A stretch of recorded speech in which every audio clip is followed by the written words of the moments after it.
Bonjour à toutes et à tous. Nous avons donc une petite demi-heure pour évoquer la question des fake news que nous traitons toutes les semaines avec France Info et France Culture dans ce module hebdomadaire qui s'appelle Les idées claires, avec cette idée de confronter la désinformation et tous les régimes de désinformation, qu'il s'agisse de fake news, de désinformation politique, d'idées reçues, de théories du complot, à une parole scientifique. L'idée des idées claires, c'est toujours de dire qu'est-ce que la littérature scientifique nous dit aujourd'hui à propos de ces modules de désinformation, non pas pour dire c'est vrai, c'est faux, mais pour dire voilà ce qui est attesté jusqu'à preuve du contraire. Et donc, les fake news aujourd'hui sont évidemment partout, elles ont pénétré tous les domaines de la société et du discours public. Donald Trump lui-même le dit, puisqu'il nous accuse, nous, médias, d'être des producteurs de fake news, et ce qui dit bien l'ambiguïté de cette terminologie aujourd'hui, puisque nous, journalistes, nous pensons faire un travail pour désamorcer, pour débunker, comme on dit en anglais, ces fake news, et d'un autre côté, eh bien, les gens, le public, y compris certaines élites politiques, nous accusent d'être producteurs de fake news.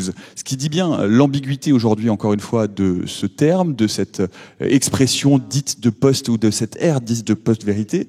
Et ce qui est vrai pour les journalistes est vrai à peu près pour toutes les strates du discours public ou du discours vécu comme étant un discours d'autorité, y compris dans le domaine de la santé et de la médecine. Il suffit de se pencher sur n'importe quel contre-allée d'Internet pour cueillir une variété multiple et abondante de fake news scientifiques. Les vaccins en sont certainement l'un des exemples les plus flagrants, mais aussi un succès retrouvé de tout un nombre de théories ou de thérapies dites alternatives, des vidéos qui prônent le jeûne pour lutter contre le cancer, qui sont vues parfois plusieurs millions de fois, sans parler évidemment du tous pourri qui va pour les médecins, les politiques, mais aussi les journalistes, évidemment, avec notamment la question du Big Pharma derrière, qui nous manipulerait tous à grand renfort de millions de dollars. Alors, pour évoquer ces questions, j'ai le plaisir de recevoir nos trois invités. Éric Chenu, qui est vice-président délégué au groupe MGEN, Céline Berthier, qui est médecin généraliste, membre du collectif No Fake Science, et Martin Hirsch, directeur de l'AP-HP. Et pour commencer, j'aimerais peut-être vous demander à tous les trois, à votre niveau, individuellement, dans vos fonctions, quel est le rapport, quelle est la pénétration de ces fake news de santé auxquelles vous êtes confrontés. Éric Chenu. Pour un groupe comme la MGN, on protège 4 millions de personnes et nos adhérents sont également confrontés à ces fake news.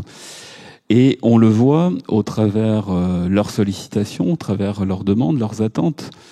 Tout simplement parce que, comme pour l'ensemble de la population, les attentes par rapport à la santé sont de plus en plus grandes. On est passé, dans les années d'après-guerre, à un système de santé qui était là pour répondre à la problématique de se soigner contre un certain nombre de maladies. Puis on est passé au bien-être et aujourd'hui au mieux-être. Donc déjà, il y a une confusion de ce qui doit relever de la santé, de ce qui doit relever du remboursement. Les attentes sont multiples. Et du coup, ils sont extrêmement attentifs à tout ce qui peut être publié, et notamment au travers le web, un certain nombre d'informations sur les médecines complémentaires, les médecines alternatives.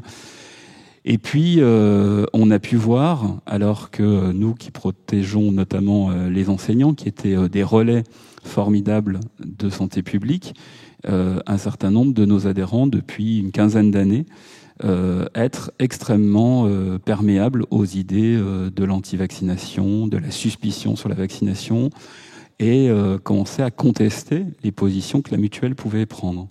Et donc c'est pour ça que nous avons décidé de nous engager encore plus que nous l'étions déjà, en relançant une grande campagne d'information, de mobilisation, de nous associer aussi avec un média comme The Conversation ou avec l'ISCC, et puis un certain nombre d'autres partenaires de recherche, pour faire en sorte que la culture scientifique, la culture médicale irrigue également autour de nous, et faire en sorte que nos adhérents puissent avoir des bases documentaires, des bases solides auxquelles se référencer, vers lesquelles on peut les orienter.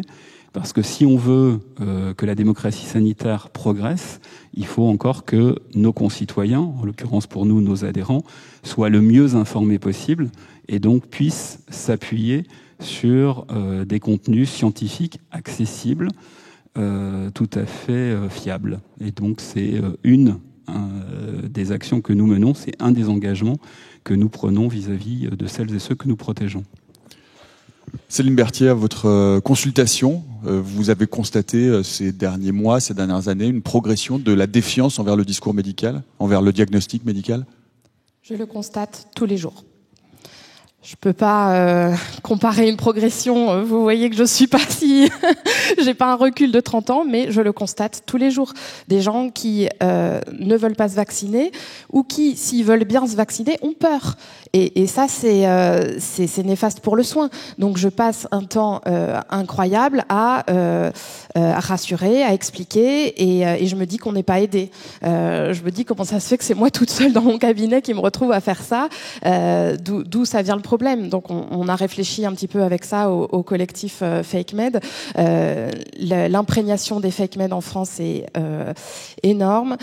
C'est un vrai sujet, et on a identifié plusieurs pistes pour y remédier. On pourra en parler si vous le souhaitez.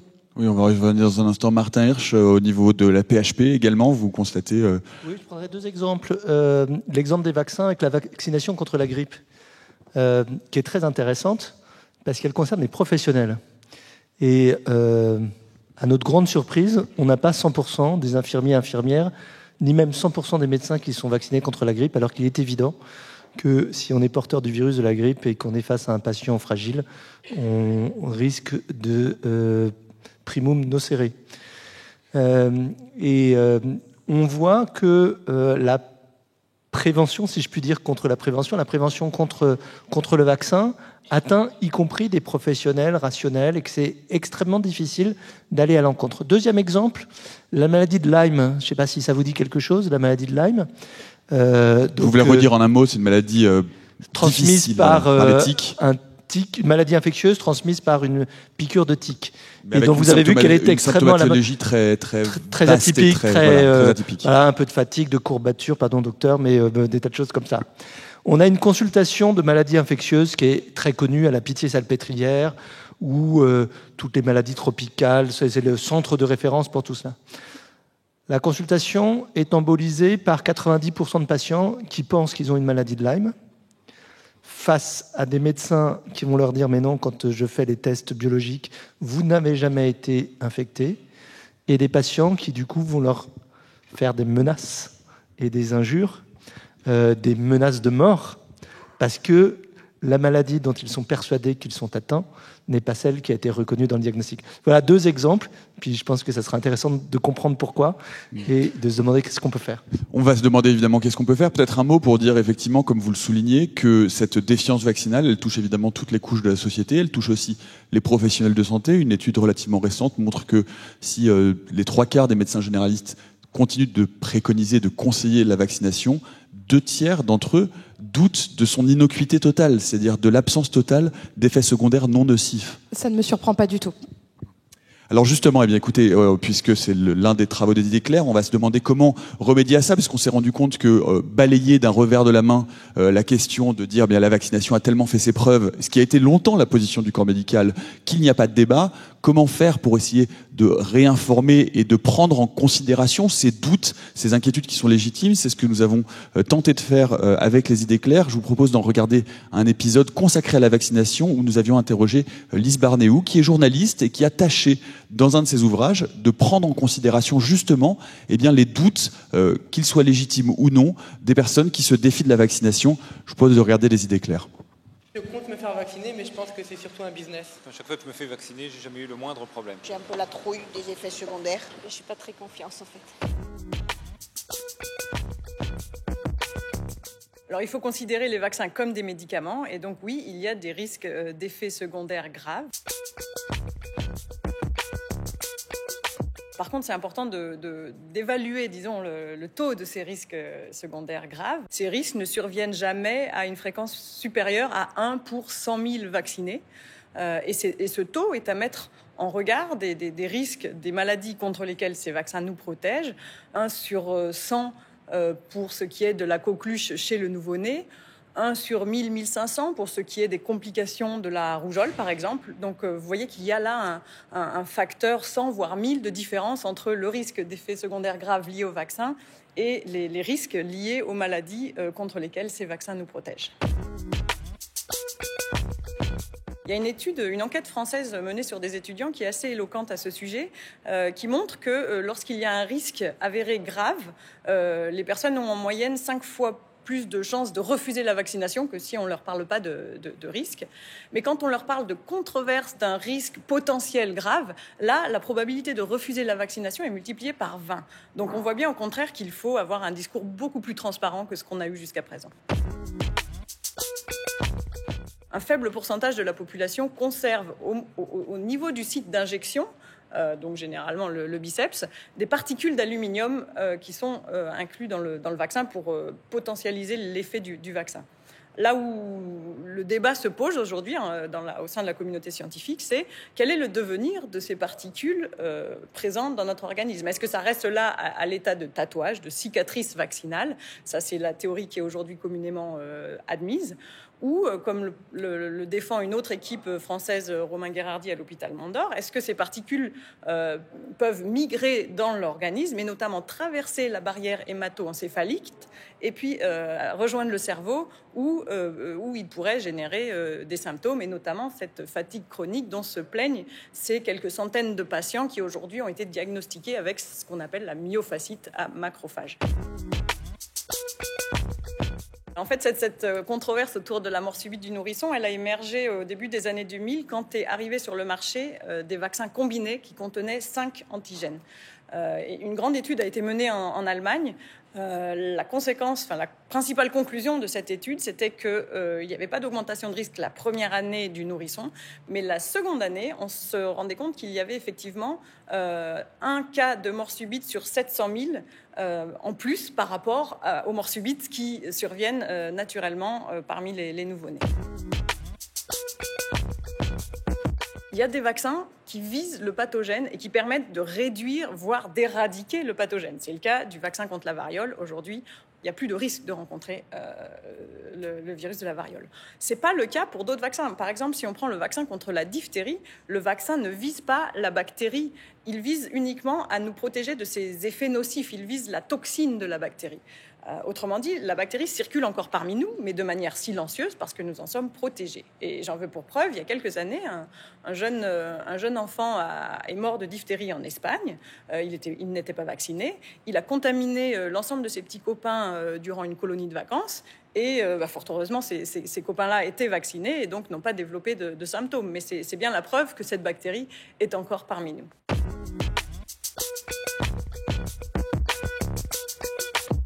A priori, non. Pour 8-9 d'entre eux, plus de 90% des nourrissons étaient déjà vaccinés par ces produits.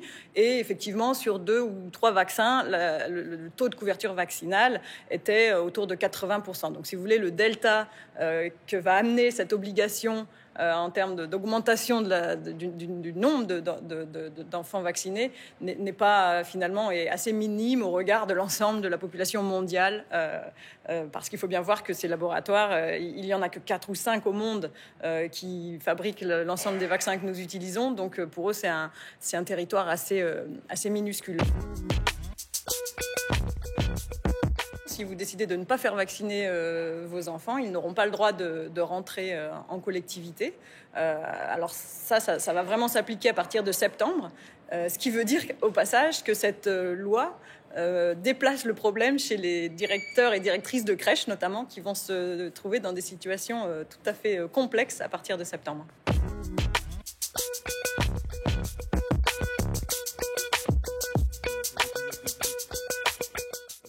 Il y a 1 an et demi maintenant, peut-être une réaction à ce que vous venez d'entendre, avec cette volonté d'essayer de prendre à bras-le-corps chacun des argumentaires des anti-vaccins et d'apporter, donc de reconnaître une certaine forme d'inquiétude. Martin Hirsch. Je vais partir de ça pour dire qu'à mon sens, il y a 3 facteurs majeurs qui font prospérer les fake news en santé et qui les rendent. Le premier, c'est qu'il est extrêmement compliqué face à un mensonge absolu d'aller opposer une vérité absolue. La vérité absolue n'est pas dans le domaine médical. Il Quand je faisais mes études, on ne savait pas que l'ulcère de l'estomac était lié à une bactérie. Aujourd'hui, on donne des antibiotiques quand on a un ulcère de l'estomac. Donc, les choses ne sont pas vraies à 100%. Il y a toujours les choses sont plus nuancées. Et donc, ça rend les professionnels de santé ou les scientifiques le travail beaucoup plus difficile face à un mensonge absolu. Et du coup, il faut effectivement un discours qui soit factuel, qui reconnaisse, qui ne dise pas il y a 0 effet secondaire, mais c'est un discours qui est quand même tellement nuancé qu'il est plus difficile à pénétrer que le discours. La deuxième chose, c'est qu'il y a effectivement un lien entre la santé et les intérêts économiques, des deux côtés. Du côté des fake news et du côté du mainstream. Du côté des fake news, quand Montagnier va expliquer qu'il va voir le pape avec des extraits de papaye et que ça va sauver Parkinson, en même temps, il vend des extraits de papaye. Par ailleurs, c'est une connerie, la papaye n'a jamais soigné Parkinson. Et par ailleurs, et à l'inverse, il y a effectivement le commerce des vaccins, des liens entre les professionnels et l'industrie. On y reviendra. Qu'il faut éclaircir parce que sinon, ça décrédibilise. Et puis le troisième sujet, c'est que les médecins et les scientifiques font partie du top de la société comme d'autres, et que la santé se trouve sur un sujet sensible qui concerne chacun, au milieu de ce grand débat sur la délégitimation générale des pouvoirs. Et il faut pouvoir justifier qu'on est légitime pour pouvoir parler. Céline Berthier, sur cette vidéo et plus généralement sur la façon de réussir à transmettre, à envoyer un message aux citoyens pour faire baisser cette défiance vaccinale avec toute la problématique et toute la complexité de ce message. Donc en France, on est les champions de la défiance vaccinale. Je pense que vous le savez, on est vraiment en rouge dans la carte du monde sur la difficulté à vacciner. Je pense qu'il y a donc il y a plusieurs éléments qui ont concouru à ça. Premièrement, tout ce qui est fake med, donc les thérapies alternatives de santé, sont en France très mises en avant. C'est-à-dire qu'il y a des médecins qui peuvent les pratiquer en toute impunité, tenir des discours tout à fait anti-scientifiques, donc que ce soit, on a parlé récemment de la polémique de l'homéopathie, mais c'est exactement ça, c'est-à-dire qu'on avait un laboratoire Boivron, qui disait je peux soigner tout, y compris le paludisme, le HIV, enfin des choses hallucinantes par. Il n'y avait pas d'homéopathie disponible dans le commerce pour soigner le HIV néanmoins. Il disait quand même il faut arrêter de croire que l'homéopathie c'est que pour les petits bobos, on travaille aussi sur le HIV. C'était une de ses dernières déclarations publiques. En fait, les médecins, les infirmiers ne sont pas protégés des croyances. C'est-à-dire qu'on est humain comme les autres. Si on nous sert un discours très plaisant, nous disant qu'on peut soigner sans effet secondaire, il y a un certain nombre de personnes qui vont y adhérer, parce que bien sûr, en face, on a une demande importante. Les gens aussi voudraient pouvoir se soigner sans risque d'attraper les effets, de déclencher une pathologie auto-immune, par exemple, à la suite d'une injection vaccinale. C'est un discours extrêmement plaisant dont on n'a pas pris la mesure, dont on n'a pas pris la gravité. Et notamment, il y a quand même beaucoup de médecins qui prônent ce discours en toute impunité. Par ailleurs, l'ordre des médecins est relativement faible en fait par rapport à la montée de ceux qui pratiquent l'exercice illégal de la médecine. En fait, il y a actuellement beaucoup de thérapies, beaucoup de thérapeutes qui vont donner des conseils sur la santé, des conseils assez précis, en n'ayant aucune formation sur lesquels les gens ne sont pas suffisamment, on va dire, avertis. En fait, ils pensent avoir affaire à un professionnel de santé. Ils ont pas de garde-fou en fait pour dire attention, ce discours il est motivé par la croyance et pas par des faits prouvés. C'est-à-dire que vous pensez qu'il faut totalement ostraciser les thérapies dites alternatives, quelles qu'elles soient, et les mettre toutes au même niveau, c'est-à-dire mettre, par exemple, l'acupuncture ou l'hypnose qui sont intégrés dans certains parcours de soins, y compris hospitaliers, et les renvoyer aux gémonies au même titre que le magnétisme et la naturopathie ? Alors, il ne s'agit pas d'ostraciser, il s'agit de laisser le choix à un patient, quand il veut se soigner, est-ce qu'il va avoir affaire à quelque chose qui est prouvé, ou est-ce qu'il va avoir affaire à quelque chose qui est de l'ordre de la croyance ? Juste lui laisser le choix. Il y a des gens qui croient en Dieu, ils savent que l'existence de Dieu n'est pas prouvée, pourtant ils y croient, ils vont. Donc, il n'y a aucun souci. Mais en fait, bien séparer, quand on on fait de la médecine, ou quand on est une mutuelle et qu'on rembourse un soin, ou quand on est un hôpital public et qu'on accueille des consultations, parce qu'on a cette légitimité-là, dire ce qu'on va vous proposer, c'est prouvé. Et on peut le prouver. L'hypnose a des bienfaits prouvés. Il y a des études sur l'hypnose et sur l'acupuncture d'ailleurs, sur certaines pathologies très précises. Tout à fait. En fait, là aussi, pour arriver à prouver quelque chose, ça va pas être une étude parce qu'elle peut être biaisée. C'est ce qu'on appelle des méta-analyses. C'est des ensembles d'études. Donc il y a des niveaux de preuve. Il faut juste qu'on ait un niveau de preuve suffisant pour se permettre de proposer quelque chose à quelqu'un. Actuellement, il y a des choses qui sont proposées et qui n'ont pas le niveau de preuve suffisant. Après, on a des catastrophes parce que les gens y ont cru, notamment parce que c'était des médecins qui l'avaient prôné. Alors, pour l'acupuncture, brièvement, c'est un cas archi connu, mais vous connaissez le cas de Steve Jobs qui avait un cancer du pancréas à un stade curable et qui a dit « je veux laisser la chance à l'acupuncture » et puis finalement qui en est décédé. Les gens ont envie de croire à ces techniques. Donc si on dit « oui, peut-être », ou s'arrêter, ou dire bon ça va traiter vos troubles du sommeil, mais par contre ça traitera pas sur c'est compliqué. Vous comprenez? Oui, je vais rebondir là-dessus, Éric Chenu. Alors peut-être que vous vouliez dire d'abord un mot sur cette vidéo sur les vaccins, ou sinon une autre question en tant que mutuelle, quand on voit qu'il y a certaines effectivement pratiques qui sont plus ou moins fréquentables. On pense à l'ostéopathie qui est remboursée par les mutuelles alors qu'il n'y a aujourd'hui pas de preuve d'efficacité scientifique, ou en tout cas pas de méta-études qui prouvent une efficacité réelle. On pense à l'homéopathie, on pense à certaines formes de thérapies dites alternatives qui sont malgré tout intégrées dans les parcours de soins. Alors, je vais effectivement dire deux mots sur la vidéo que vous nous avez présentée tout à l'heure. Je trouve qu'elle est extrêmement intéressante dans la manière de déconstruire un certain nombre de représentations, un certain nombre de fantasmes, mais aussi en assumant les interrogations, les doutes, et ce qui permet aussi d'éviter toutes les thèses complotistes que l'on peut avoir. Puis je crois qu'il y a une autre manière aussi de faire, et ça rebondit un peu sur ce que disait Martin Hirsch tout à l'heure, c'est la stratégie, par exemple, retenue par l'INSERM avec Canal Détox. C'est-à-dire qu'à un moment donné, c'est aussi par l'humour, c'est aussi en utilisant des stratégies virales. Vous pouvez nous expliquer, nous rappeler ce que c'est que cette stratégie de l'INSERM? Canal Détox, c'est une chaîne YouTube où sur l'humour, ils utilisent des petites vidéos qui vont permettre de déconstruire un certain nombre de choses, un certain nombre de fake news, d'infox en santé. Et je trouve que c'est une bonne alternative parce que certaines sont devenues virales, certaines ont été relayées, et je pense que là on a aussi un point d'appui intéressant pour amener des gens qui doutent, qui s'interrogent, à aller regarder, à aller s'informer. Et je pense que tout ce qui contribue, tout ce qui participe à élever le niveau de culture scientifique de nos concitoyens, d'aller se confronter à la rationalité, que ça soit par la lecture de thèses pour ceux qui ont envie, mais il y en a peu, ou que ça soit pour aller regarder des petites vidéos qui sont bien faites par des organismes de ce type-là, je pense que c'est une bonne chose. Ou par Radio France. Et évidemment par France Culture, par France Inter, qui sont mes radios préférées. Et France Info, bien sûr. Et France Info, bien sûr, que je n'oublie pas. Tout ça est absolument essentiel. Que ça soit en santé ou sur d'autres choses, les fake news sont quand même des armes extrêmement délétères pour notre démocratie, qui est fondée sur la confiance. Tout ce qui altère la confiance, tout ce qui nourrit le doute est absolument à combattre. Il faut reconnaître quand on ne sait pas.